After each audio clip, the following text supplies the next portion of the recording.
عاد أنا لو جايبة الحجرة كان مو بدي أغراض الخياطة وهي بس جلابيات ما يوم بيت.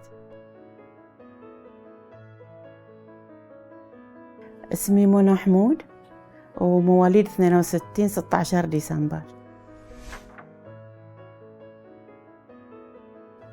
من الثانوية العامة تقريبا 18 سنة. أول أنا أسرة فيها كلها خياطين، أخوي أختي. ثاني شيء وزارة العمل والشؤون الاجتماعية بداياتي. بعدين تعلمت، خذيت الدبلومة في معهد البحرين للتدريب وما زلت أتعلم.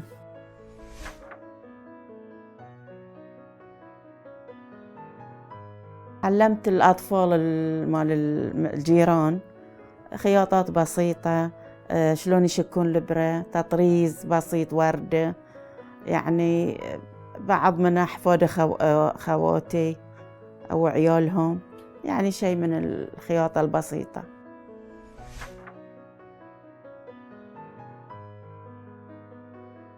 لا كلش عادي، لأن في وقت وايد إلى الفطور، فهاي الفترة بين الأكل وبين الخياطة، بين الطباخ وبين الخياطة، أو في سهر إذا ما في مدارس سهر، بعد قبل السحور بعد أقعد أخيط. يعني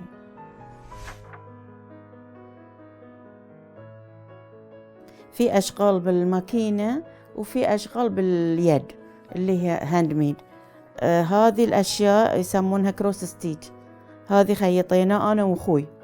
أخوي علمني وأنا سويت مثله باليد بالإبرة والخيط. زود القماش، إذا سوينا فستان ويزيد القماش نسوي كيس حق القرقاعون يناسب الفستان أو إنه حق الأخت. عاد أنا لو جايبة الحجرة كان مو بدي أغراض الخياطة وهي بس جلابيات ما يوم بيت.